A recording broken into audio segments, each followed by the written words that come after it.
आया है सामने, जहां एक और आरोपी सैयद अली को गिरफ्तार किया गया है। बड़ी जानकारी से आप सभी को रूबरू करा रहे हैं। बता दें कि भोपाल में एक युवती के घर में छिपा था आरोपी अली। पुलिस ने आरोपी के कब्जे से मोटरसाइकिल भी जब्त की है और अब तक कुल 4 आरोपी फरहान, सैयद, साहिल और साद को गिरफ्तार किया जा चुका है। आरोपी अबरार और नबीर की तलाश में पुलिस लगातार जुटी हुई है। बिहार और पश्चिम बंगाल में पुलिस की टीम तलाश कर रही है। बता दें कि भोपाल रेप केस में पुलिस ने एक और आरोपी सैयद अली को गिरफ्तार किया है, जो भोपाल में एक युवती के घर में छिपा था और अली के कब्जे से बाइक भी जब्त की गई है। मामले को लेकर एनडीटीवी ने डीसीपी संजय अग्रवाल से बातचीत की है। क्या कुछ बातचीत, सुनते हैं। रेप केस मामले में पुलिस को एक और बड़ी सफलता हाथ लगी है। पुलिस ने सैयद अली को गिरफ्तार कर लिया है, यानी कि अब कुल 4 आरोपी गिरफ्तार हो चुके हैं। सर, सैयद अली को हाल ही में गिरफ्तार किया गया है, किस तरह से उस तक पुलिस की टीम जो है वो पहुंची थी? ये घटना के बाद से फरार था और हमारी विभिन्न टीमें इसकी सुरागसी में लगी हुई थी, तो इसको एक के घर से अभी दबोचा गया है और उससे पूछताछ चल रही है। क्या वो अपने ही घर पर मौजूद था सर? नहीं, वो किसी और के घर पर था। सैयद अली को हम लोग कब से तलाश कर रहे थे सर? पिछले कई दिनों से उसकी तलाश में पुलिस घटना के बाद से करीबन 8 दिनों से हम तलाश कर रहे हैं। पहले कहीं और जाने की भी उसकी सूचना मिली थी? पहले वो शहर से बाहर जाने का, फरार होने की सूचना मिली थी, पर बहुत सारे सूत्रों से और पुलिस की सुरागसी से उसकी पकड़ संभव हो सकी। सर, अभी कितने आरोपियों की गिरफ्तारी और बची है?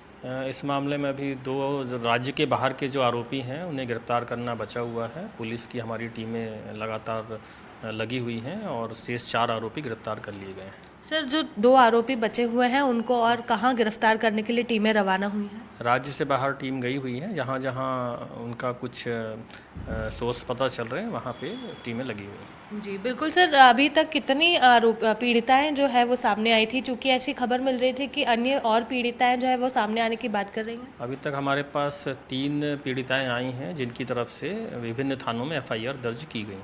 अन्य कोई पीड़िताओं की आने की संभावना? अभी ऐसा कोई नहीं आया है, अगर आता है तो करेंगे। सर, ये भी जानकारी मिल रही थी 2 टीमें हमारे बिहार और पश्चिम बंगाल में लगी हुई है ताकि जल्दी आरोपी की धरपकड़ हो सके। जी, क्योंकि वो रहने वाले वहीं कर हैं और यहाँ आकर पढ़ते थे, तो वहीं पर टीम लगी हुई है। सर, जो अली गिरफ्तार हुआ है और जो फरहान था, इन दोनों को ही दुष्कर्म के आरोपी बताया जा रहा है? जी सही। और बाकी आरोपी? बाकी आरोपियों का भी घटना में कोई ना कोई हाथ है। जैसे कि साहिल को पकड़ा गया है। साहिल की डांस एकेडमी और फिटनेस क्लब था और उसमें बहुत सारी लड़कियां जुड़ी हुई थीं। वो लड़कियों का किस प्रकार से इस्तेमाल करता था, इस पर इन्वेस्टिगेशन चल रही है। सर, ये भी जानकारी मिली है कि वो कहीं ना कहीं ड्रग से भी रिलेटेड था। वो गांजा या इस तरह की चीज़ों को इन लोगों तक सप्लाई कर। पीड़िताओं ने बताया है कि उन्हें गांजा पिलाया गया है, तो गांजा उन्हें कहाँ से मिलता था और गांजा का क्या सोर्स था, उस पर भी इन्वेस्टिगेशन चल रहा है। जो वीडियोज़ आप लोगों के हाथ लगे हैं सर, वो कितनी छात्राओं के थे और कितनी वीडियोज़ आप लोगों को मिली है? अभी जो जिनकी तरफ से एफआईआर हुई हैं उनके तो वीडियो क्लिप्स ही हैं, जिसको दिखा कर के वो ब्लैकमेल करता था। बाकी आज हम न्यायालय में उनका मोबाइल पेश करके फरहान का न्यायालय से अनुमति मांगेंगे और उसकी फिर साइबर फोरेंसिक से जांच करवाने के लिए या अपनी तरफ से खोल करके उसमें क्या एविडेंस मिलते हैं उसके बाद हम बता पाएंगे। सर, फरहान की जो लिंक है वो इंदौर तक भी पहुंची थी, तो ऐसे में क्या इंदौर में भी हम लोग इसकी इन्वेस्टिगेशन करेंगे? जी, इंदौर में चूँकि ये घटना इसके साथ हुई थी, पीड़िता के साथ में, तो इंदौर पुलिस की जानकारी में ये बात लाई जा रही है और अगर पीड़िता चाहेगी तो फिर वहाँ भी एफआईआर दर्ज हो सकेगी। जी बिल्कुल। तो देखिए, जिस तरह से संजय अग्रवाल जो डीसीपी हैं जोन 2 के, वो बता रहे हैं लगातार गिरफ्तारी आरोपियों की जा रही है। 2 टीमें अभी भी बाहर रवाना की जा चुकी है ताकि जो अन्य 2 आरोपी फरार हैं उन्हें भी जल्द से जल्द पकड़ा जा सके और ये पूरा मामला है खुलकर सामने आ सके। कैमरामैन राजू बाथम के साथ निहारिका शर्मा, एनडीटीवी भोपाल। सर, जानकारी मिल रही है कि जो आरोपी है फरहान, उसकी बहनें भी इसमें कहीं जुड़ी हुई नजर आ रही थी। आरोपियों के परिवार से यदि किसी का कोई इन्वॉल्वमेंट है तो इस पर भी हमारा इंट्रोगेशन चल रहा है और इस पर भी हमारी जांच का है।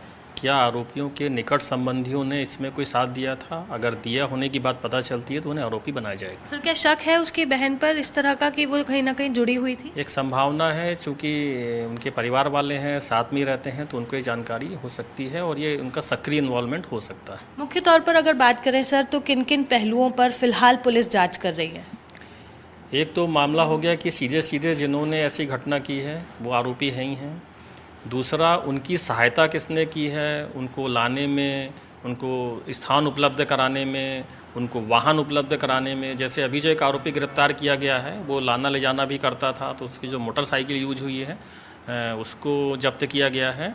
यानी किसी भी तरह से इस घटना में किसी का भी कोई प्रत्यक्ष या अप्रत्यक्ष रूप से कोई सहयोग है तो वो उसे आरोपी बनाएंगे। जी बिल्कुल, तो आप सुन रहे थे डीसीपी जोन 2 संजय अग्रवाल को, जिन्होंने बताया कि किस तरह से आरोपियों की गिरफ्तारी की जा चुकी है और किन पहलुओं पर इस वक्त आरोपियों से पूछताछ की जा रही है और जांच पड़ताल जारी है। कैमरामैन राजू बातम के साथ निहारिका शर्मा, एनडीटीवी भोपाल।